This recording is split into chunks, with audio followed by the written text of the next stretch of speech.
Estamos iniciando mais um Conceito Podcast. Hoje iremos abordar violência doméstica. Comigo na bancada, Bonifácio. Obrigado, Sônia, pelo convite. Prazer estar aqui novamente. Vamos falar sobre violência doméstica. E para falar deste assunto, hoje, dois convidados. Ele, Dr. Guilherme. Muito obrigado pela sua participação. Eu que agradeço, Sônia, pelo convite.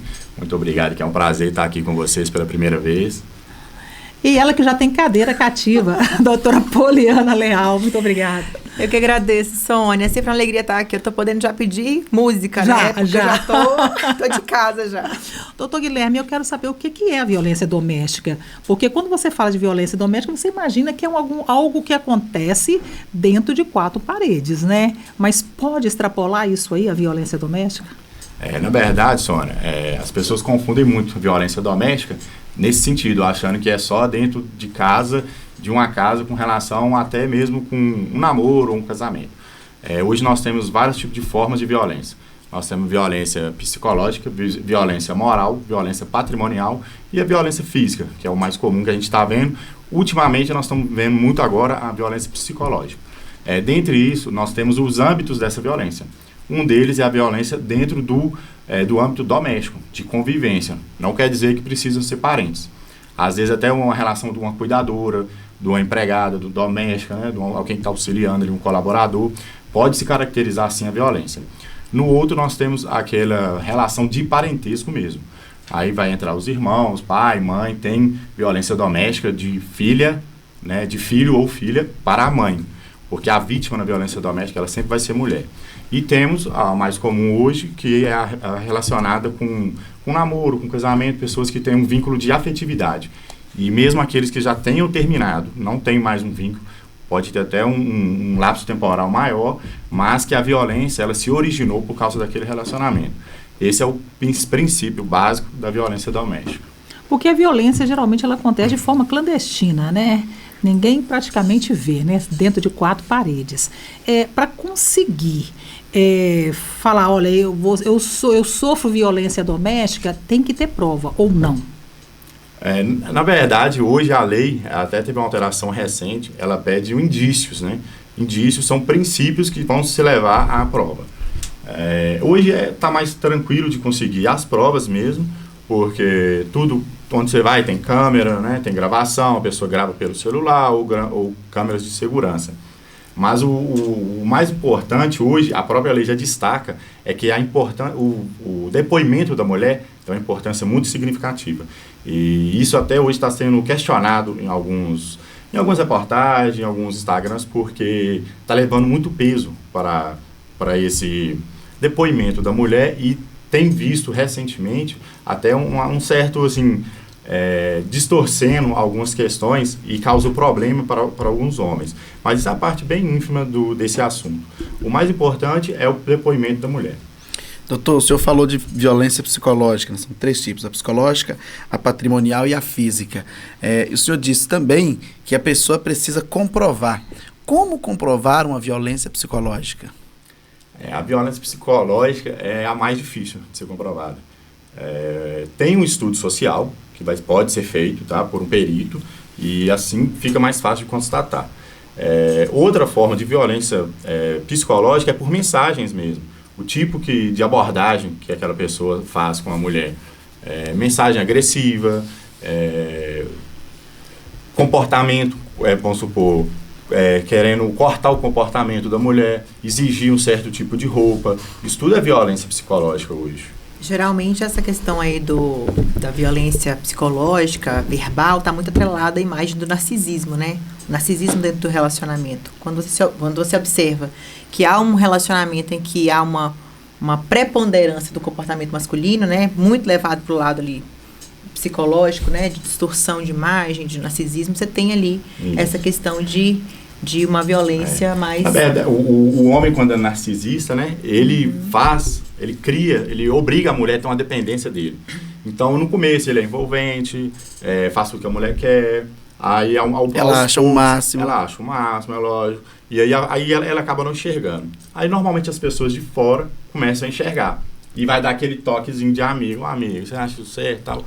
A mulher, por estar muito envolvida e estar gostando muito dele, fica mais fácil para ele conseguir afastar ele daquela mulher, aí, daquela amiga. Aí fala assim, nossa, tá vendo, sua amiga, ela não tá gostando da gente e tal, vamos afastar dela, ela só faz comentários desagradáveis. Ela não te quer, ela não quer te ver feliz. Ela não quer, tá com inveja. Ela tá com inveja. Ela me cantou. Mas é isso que acontece. Ele vai e afasta a mulher do suporte, do apoio que ela teria, o suporte afetivo dela. E aí aquela rede de suporte dela não vai ter mais. E aí ela fica totalmente dependente. Aí vai passando o tempo, e aí essa pessoa, o narcisista, não consegue, né, segurar por muito tempo. Aí ele começa a se mostrar. Aí começa as opressões, né, de várias formas. E vai avançando também nos tipos de agressão, começa a agressão verbal, a agressão psicológica, né, isso que o Guilherme falou Dr. Guilherme falou não, essa roupa não é legal, essa amiga não é boa companhia. Isso são nuances de um comportamento opressor, de um comportamento agressivo, né? Isso é né, violência. Tem que ter uma distinção com bom senso. Essa roupa não é legal, mas não são todas as ocasiões que uma fala, né, do homem, isso vai ser. Claro. Daqui a pouco o homem não vai dar nem opinião. E aí, o que você acha? Mas não tem muito que dar, não, né, Sônia? Não tem muito que dar, não. Nós estamos indo num evento lá da empresa e tal. Vamos usar tal roupa que é mais, né? Diz mais. A roupa que você veste, né? Tem que estar de acordo com o local que você está indo. Não tem nada a ver com o seu caráter, é com o local que você está indo. Então, você pode usar uma roupa ousada, mas que seja de acordo com aquele local que você está indo. Etiqueta associada à vestimenta, né? Nada que se sobreponha a isso. Nada disso, Não pode querer questionar o comprimento da roupa, esse tipo de coisa, pela questão da mulher. Mas aí começa dessa forma. E depois da violência psicológica, normalmente é a porta de entrada. Aí depois você vai começar as agressões. Às vezes não é uma agressão direta, mas, por exemplo, um soco na parede, um murro na mesa. Intimidação. Aí pega alguma coisa que está perto e joga no chão e quebra. E isso vai assustando a mulher, ela vai ficando mais reprimida e é muito difícil uma mulher chegar e contar para a amiga dela que o namorado ou o marido está fazendo isso. Ela não vai falar, porque ela acha que foi no momento ali. Aí ele pede desculpa, aí volta, né, ficar tudo bem. E vai só avançando, só avançando. Daquela vez que ele deu um murro na mesa, a próxima é um murro na parede, a próxima quebra uma televisão e depois já começa uma agressão física. Doutora Poliana Leal, a sua área é a previdenciária, né? Explica pra gente aqui, a mulher que ela é agredida, a gente sabe que em muitos casos ela permanece naquela relação por causa da dependência do homem. De fato, não existe nenhuma lei que dê a ela, assim, uma segurança financeira para ela sair daquela relação? No âmbito previdenciário, não, a não ser que ela sofra ali, né, alguma incapacidade decorrente de uma agressão ou algo do tipo. Agora... Mas ainda assim, se ela sofrer uma incapacidade, ela tem que ser contribuinte para que ela consiga. Tem que ser contribuinte, exatamente.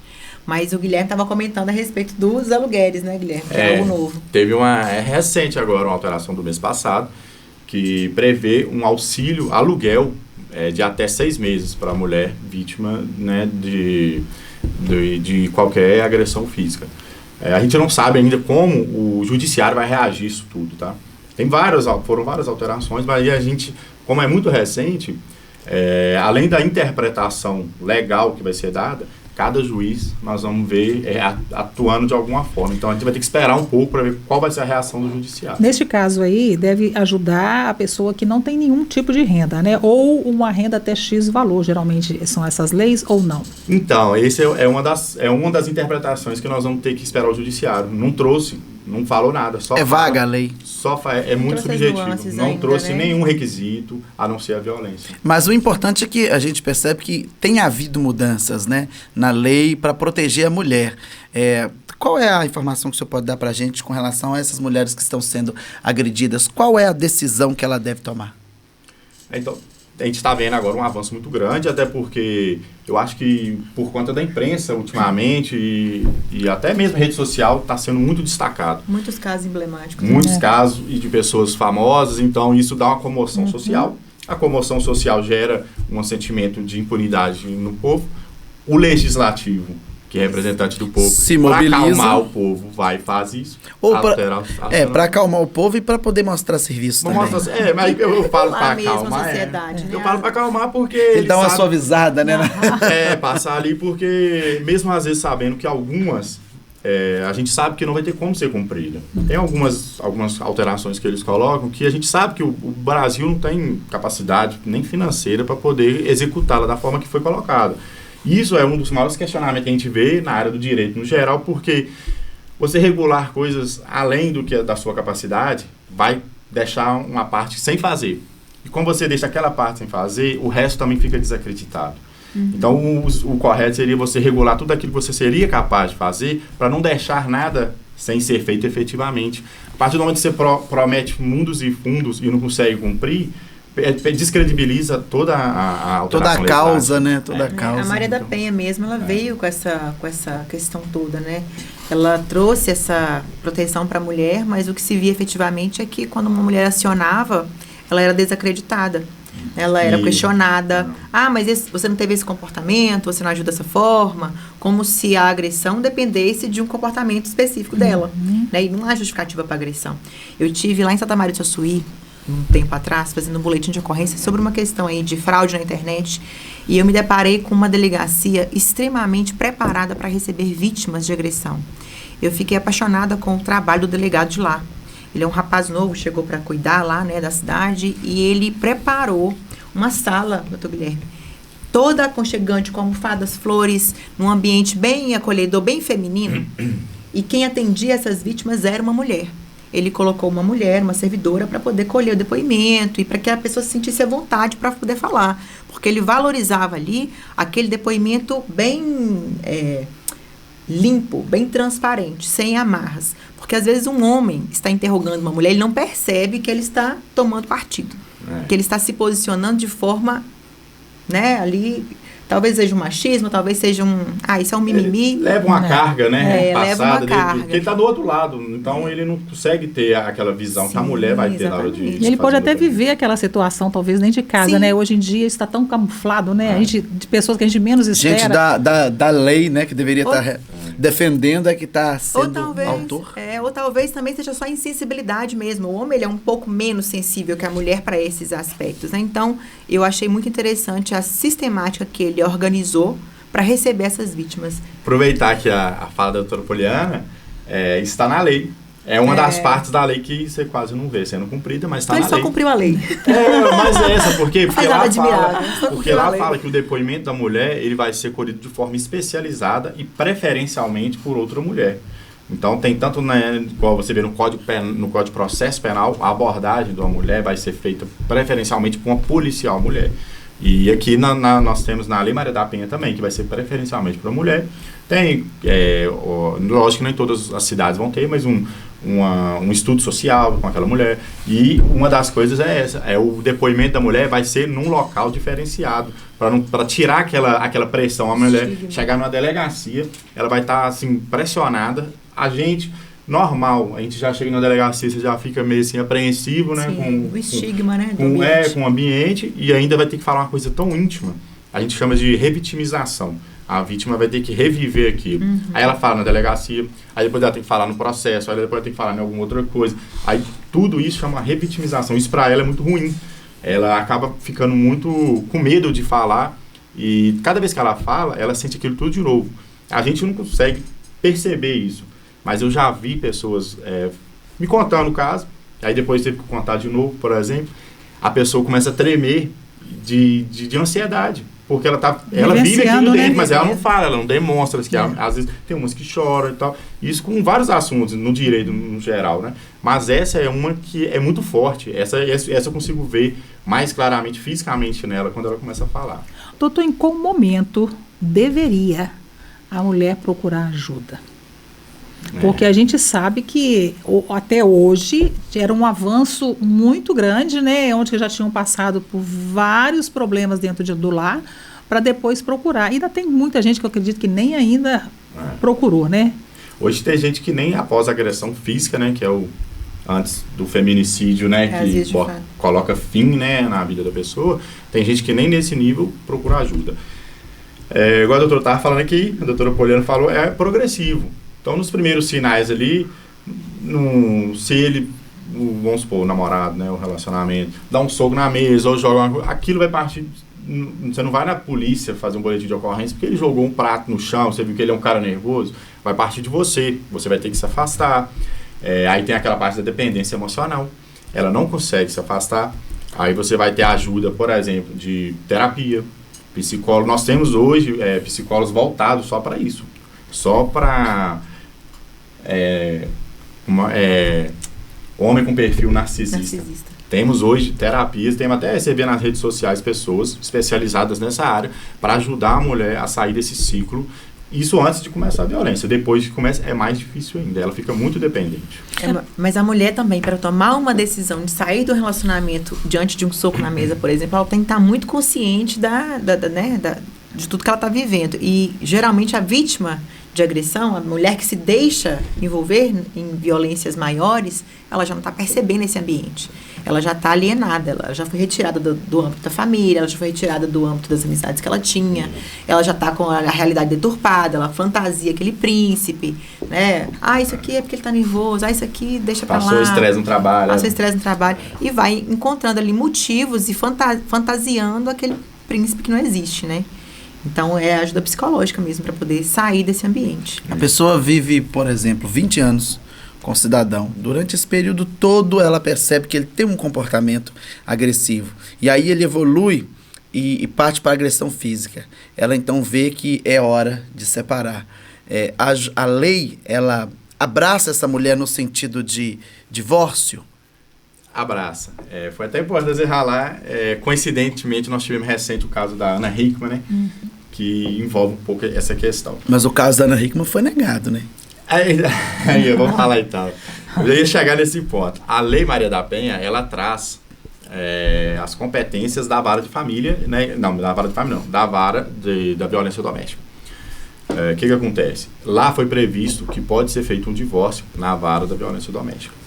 Só que ela ressalva quando tem partilha de bens, porque não é da competência. Então, o caso da Ana Hickman não foi porque o juiz ou a juíza achou que ela não tinha direito a divorciar, porque ninguém precisa de ter direito a divorciar. Apenas uma pessoa, que acontecia muito lá no escritório, porque o fulano não quer me dar o divórcio, ele não precisa te dar, não. Se você quer separar, você não precisa nem contar no processo qual que é o motivo. Dois não brigam, você não precisa de contar o motivo para o juiz. Houve traição, não.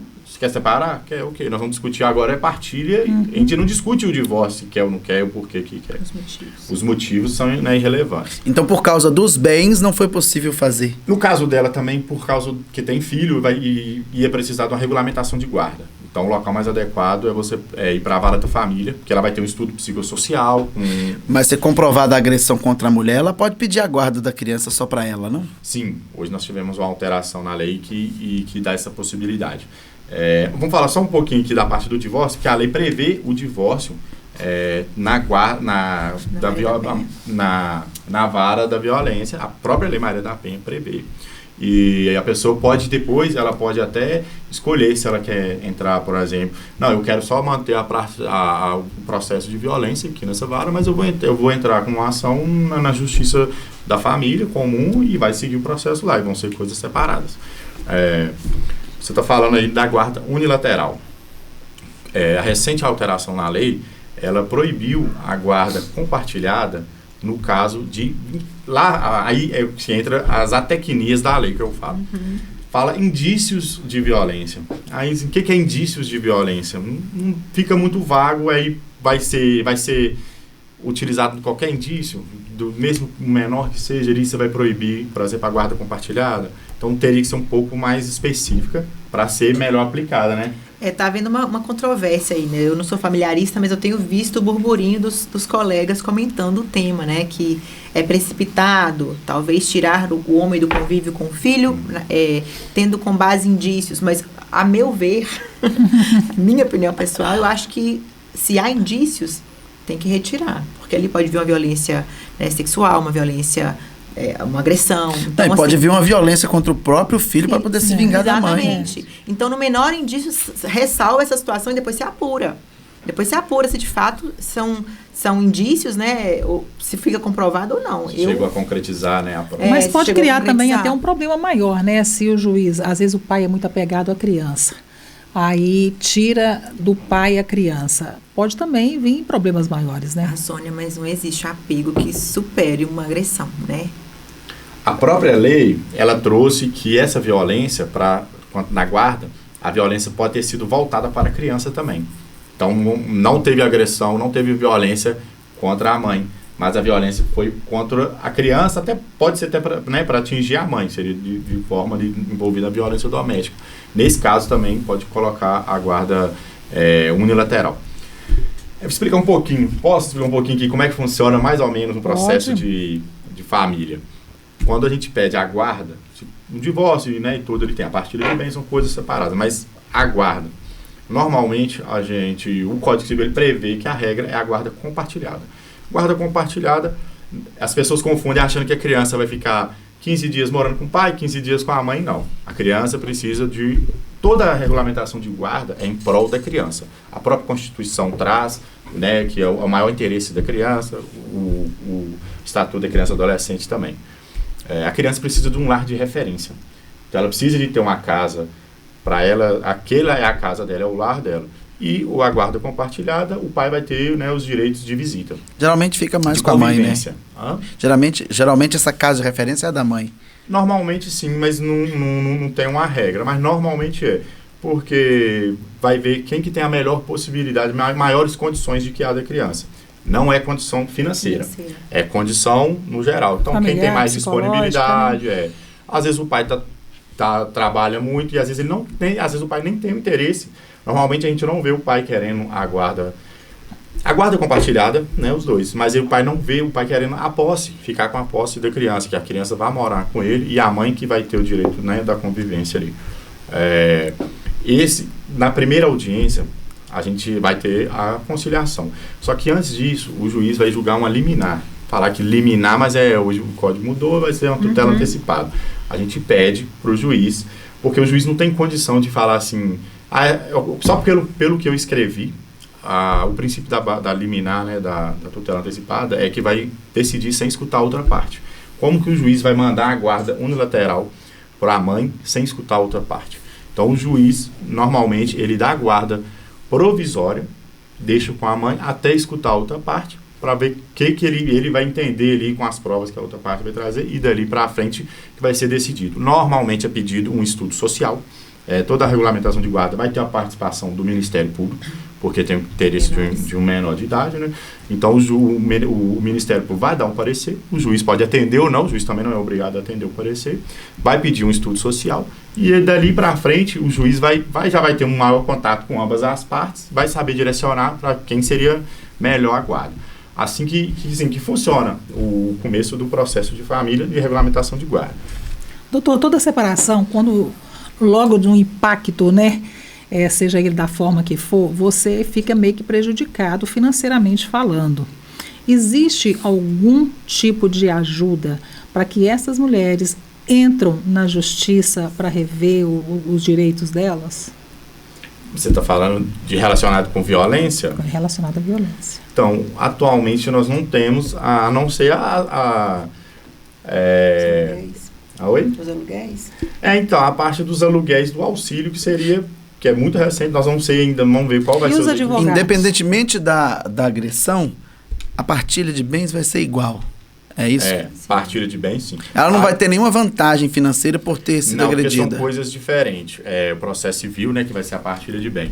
Agora, se ela entrar com um processo criminal, e lá o juiz criminal, ele pode até fixar um valor mínimo de danos morais.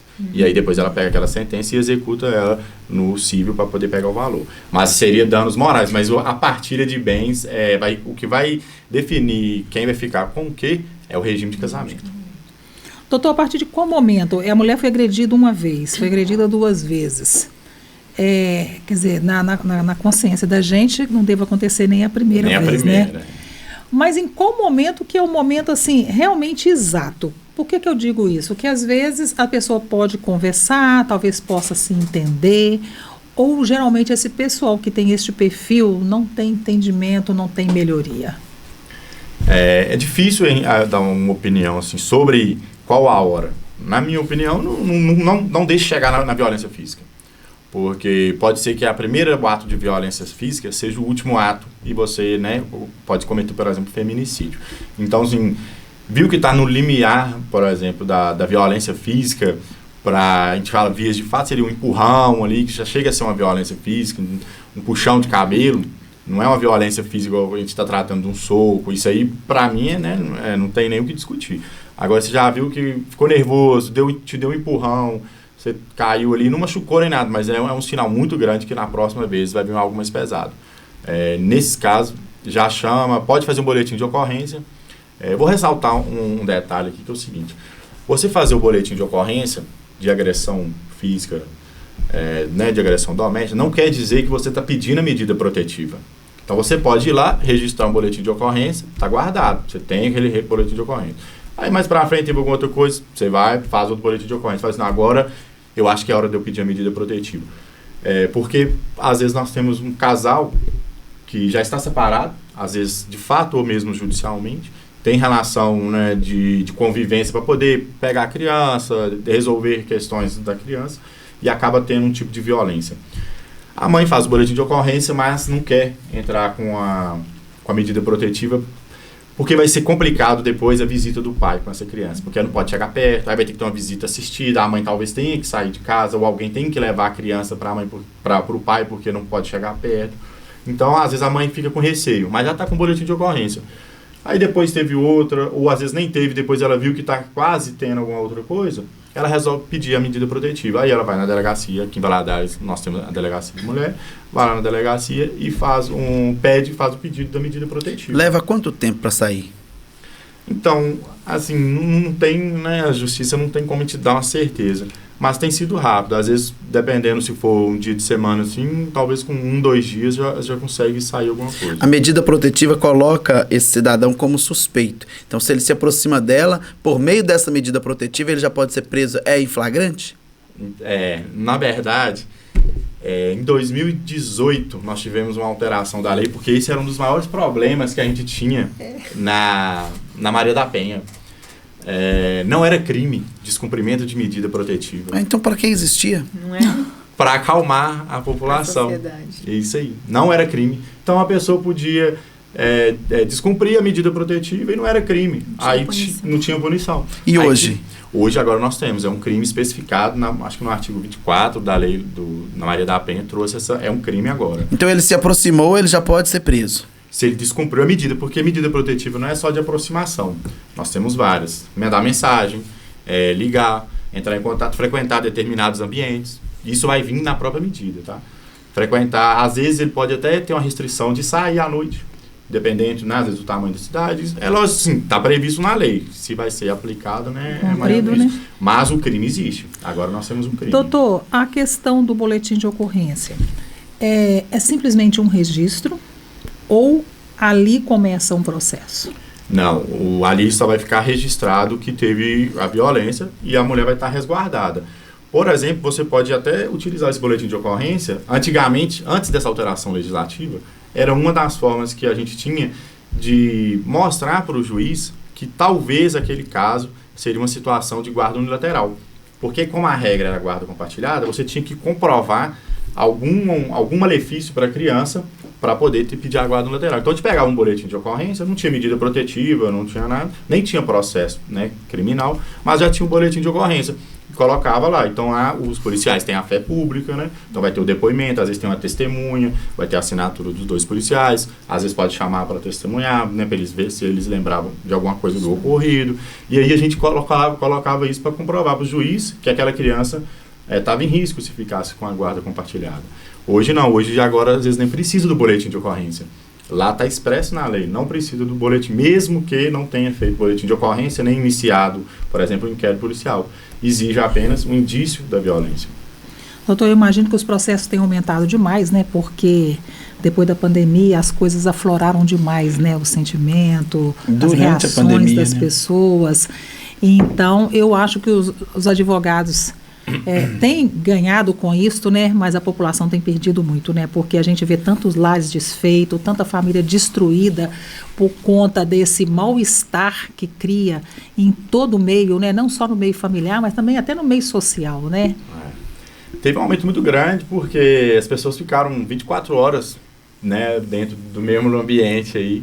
Aquilo então, que não saltava aos olhos antes, agora tá lá flagrante. E além, às vezes você tava lá, você saía para trabalhar, aí você voltava, então se você convivia menos com o seu parceiro, no desgaste mesmo, qualquer relacionamento tem também. Desgaste. Você briga com seu pai, você briga com sua mãe, são discussões, né? Então assim, você vai ter atritos, vai ter discordância de tudo.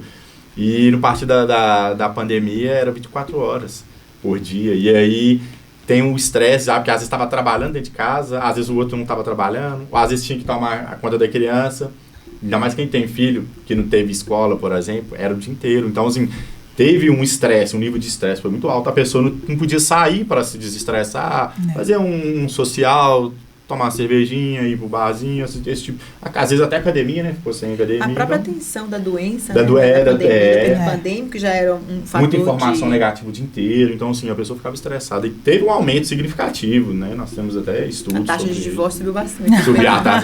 A taxa de divórcio subiu bastante. Foram muitos mesmo. E teve também muita gente que foi morar junto, porque só namorava para economizar aluguel. Isso aí então foi o inverso, aconteceu teve os dois. De tudo. Não, mas o divórcio foi mais. Mas teve muito isso também. Pessoas que, né, vamos supor, namoravam e tal, às vezes estavam estudando numa cidade, faculdade lá, morava junto só, vamos então morar junto aqui. Teve muita gente que fez isso na pandemia. Mas aumentou muito a violência. Doutor, então para diminuir os processos, então, no primeiro passo, as pessoas já dão um jeito de separar, cada um ir para sua casa e está tudo resolvido, né, de certa forma, né, que pode acontecer da pessoa ainda ir atrás ainda, porque tem gente que não aceita, né, um término, esse que é o principal ponto. Eu ia falar agora, é muito difícil, a mulher, às vezes, a pessoa já luta para conseguir sair do ciclo ali. Ela conseguiu, fez uma terapia, tá ali bem estabelecida, tá mais confiante dela mesma e tudo, resolve sair desse relacionamento. Na hora que ela sai, a pessoa não dá paz. É o que a gente mais vê, a pessoa vai atrás, vai no serviço da pessoa, vai na escola, vamos supor, às vezes a pessoa vai na escola, segue de carro, os horários, assim. Então essa é a pior parte, porque se fosse só sair, ela já precisou de muita força para sair, conseguiu sair, e depois disso ela ainda é perseguida. E quando ela rejeita, que é o que a gente, né, fala assim, não para não ceder, né, vai fazer aquela chantagem emocional, e aí a gente vê que a pessoa, né, o homem ali, às vezes acaba cometendo um homicídio por descontrole emocional, que não aguenta, né? Feminicídio, né? O feminicídio, nesse caso é o feminicídio, que é o homicídio por uma causa relacionada com o gênero feminino. A gente espera, né, Boni, que bem rápido esses índices aí diminuam, né, que as pessoas se cuidem, se tratem, porque realmente está muito difícil, né? Tem que ser uma conscientização social. A lei traz que nas grades escolares tem que ter um estudo, tem que ter uma matéria falando sobre violência doméstica e tudo. Está escrito na Lei Maria da Penha, eu nunca vi, né? Mas eu estudei há muito tempo, né? Mas está escrito na lei.